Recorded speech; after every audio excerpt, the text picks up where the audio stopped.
Nashik high speed ट्रेनच्या बाबतीतले विषय सध्या गाजतो आहे आणि त्यामध्ये आमचा आग्रह आहे की कोणत्या परिस्थितीत पुन्हा नाशिक ही हायस्पीड ट्रेन ही झाली पाहिजे, तो मार्ग झाला पाहिजे आणि आपल्या या विभागातल्या सर्व सुविधा त्यामुळे कनेक्टिव्हिटीच्या वाढणार आहेत, व्यापार वाढणार आहेत, लोकांच्या नागरिकांना सुविधा मिळणार आहे। यामध्ये काही आंदोलनही झाली।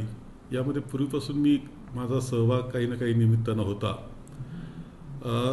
हे काम थांबल्याचं मला वाईटच वाटलं, ही वस्तुस्थिती आहे।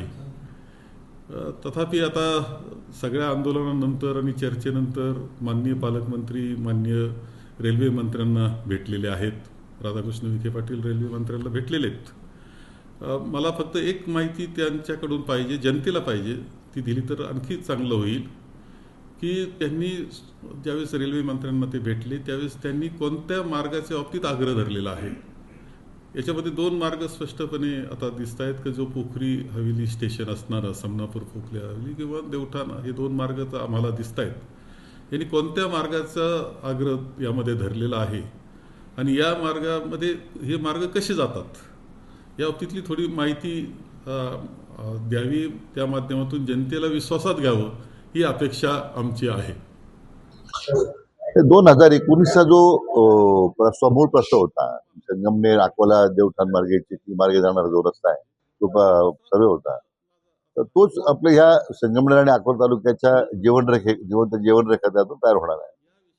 आता 21ला तो सर्वे कोणी बद्दल मला माहित नाही आहे, परंतु मूळ सर्वे जो केला होता नंतर मला वाटतं त्यावेळी महारेलची लोक त्याच्यामध्ये होते। याच्यामध्ये मान्य रेल्वे मंत्र्यांनी जी अडचण सांगितली होती ती मला ते मंचरमध्ये जे स्टेशन आहे याचं मला वाटतं GMRT स्टेशन, त्याची त्यांनी अडचण दाखवली, पण मी त्यांना दाखवून दिलं।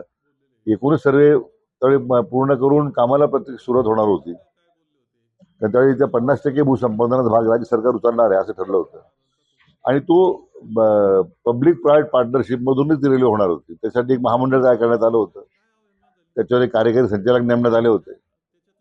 आता त्यांनी त्यांनी हे मान्य केलं की मी परत एकदा प्रस्ताव तपासून पाहू म्हणून।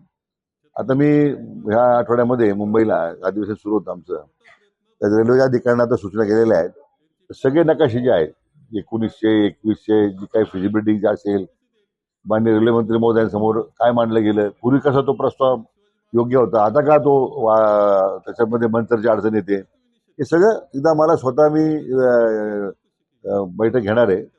पण रेल्वे मार्ग हा झाला पाहिजे जो मूळ 19च्या सर्वेप्रमाणे आहे, तोच आम्ही आग्रह रेल्वे मंत्र्यांना धरलेला आहे।